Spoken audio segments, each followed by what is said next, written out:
Ah, that's it. Oh, the Gina. I'm very happy. I'm very, very, very happy. You know, when I'm born, I'm the new man. I'm mother, mother. Once again, God bless you, Kcee Limpopo. Badman Kcee, Chuku Yagozi. Chuku Yagozi. For imezu ife niile ngwa. Congratulations to Ojazzy Igbo for your new key. And more keys to come. Finally, as I say, I was the name as he may for Kenki Bulo. Isi otu a na-eme awareness. Esilo n'otu eme awareness. Now, Kcee have signed Ojazzy Igbo with over 10 million naira, an apartment in Lagos, and a new brand new chala car. Obuokwo Belgium. Obuokwo London use. No, chala. So if I do go, he even invite him in his house.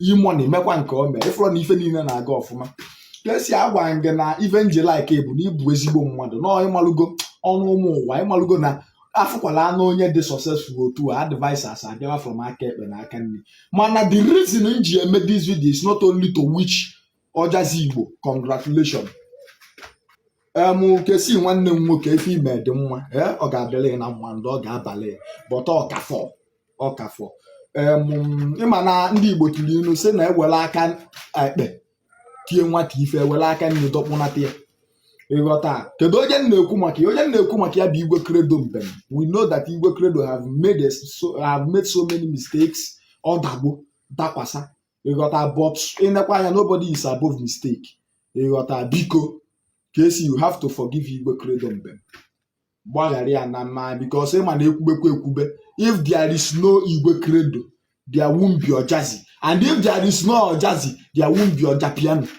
You got again now. Nobody is above mistake. Only upon a mafia. And because upon a mafia the home, Bagala, the so Bagalo, Igwe credo. You got Mangabazi again, yes, settle all game, Macono, yes, is well settled. Come on, even more settle one of them and the Bagaria. You got Biko. I'm a man and Igwe credo, one night, oh, no, two, I no, kata back here. Ị na-ege ntị mana gbaghara ya ịghọta anyị ncha niile ebu ofu ị na-ege ntị and ịma na ife nje like Kcee you always take my advice ngwa okwu ị na-eme dịka nsikwu ịghọta anyị na-eme okwu ngwa dịka nsikwu ị na-ege ntị so biko just forgive him anyị werukwa ofu obi one love because ịma na egwu a na-eti ya dị enwe ilo ofu obi ka eji etie ịghọta once again congratulations to Ojazzy Igbo niile Ojazzy I'm gonna ya drop off hit. Somewhere in Kaigo. Share this video or for my man.